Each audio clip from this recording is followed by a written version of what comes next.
Salut à tous, ici Xenio0 et on se retrouve pour les news. Sans plus attendre, voici le sommaire.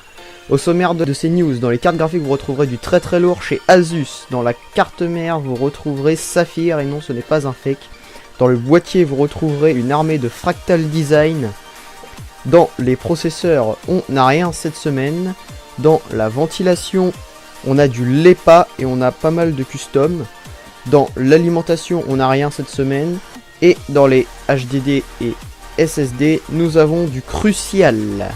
Voilà, sans plus attendre, voici les news. Je le disais, dans les cartes graphiques, du très lourd chez Asus, qui sort une GTX Strix, qui est une 780, donc une GTX 780 semi-passive, qui embarque 6 Go de GDDR5 en 384 bits. Le GPU est à 889 MHz, le boost est à 941 et la mémoire est à 6008 MHz. Pas de tarif annoncé pour l'instant de la part d'Asus. Je poursuis dans les cartes graphiques avec une petite info concernant la Titan Z de chez Nvidia. On a une date de sortie, elle serait prévue pour le 28 mai, si tout se passe bien.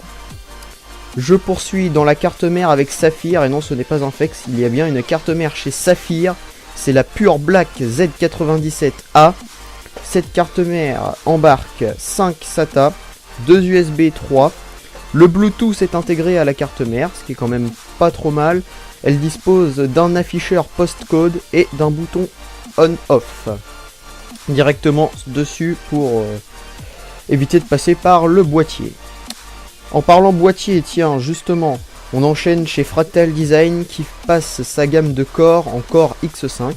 Vous retrouverez donc le Core 1500, un boîtier au format micro ATX qui embarque 2 baies 5,25 pouces, il pèse 5,2 kg, mesure 195 par 370 par 450 mm. Vous retrouverez le Core 2500 qui est lui au format ATX et donc un peu plus grand, qui embarque également 2 baies 5,25 pouces. Vous retrouverez le Core 1300 qui est encore plus grand, qui pèse 8,5 kg et qui embarque également 2 baies 5,25 pouces. Vous disposerez également d'une version avec une petite fenêtre. Poursuivons dans les boîtiers avec le Jonesbo W2, qui est un boîtier au format ATX et de style cube. Style cubique, hein, style cube. Et dans les boîtiers toujours, on a les fameux Lionly DK01 et DK02 qui arrivent enfin avec un tarif. Le DK01 sera proposé à 989 $ et le DK02 à 1189 $, rien que ça. Je poursuis dans la ventilation avec l'EPA qui nous sort des ventilateurs certifiés 160 000 heures de marche.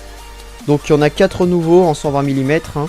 Un en PWM avec des LED rouges et bleus qui fonctionne de 600 à 1600 RPM et qui est annoncé au tarif de 14,99 $. Vous en trouverez un autre en version Tri-Speed qui n'a pas de LED cette fois. Une version Vortex 88C qui n'embarque pas de LED non plus. Et une version Casino 4AC Advance qui embarque des LED de toutes les couleurs et qui est proposée à 18,99 $.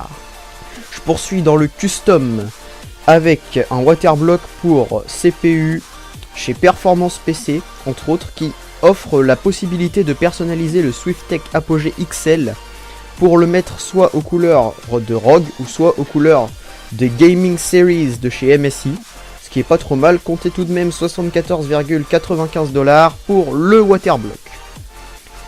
Je poursuis toujours dans le custom avec un waterblock pour GPU, cette fois chez AlphaCool, pour la R9 280X.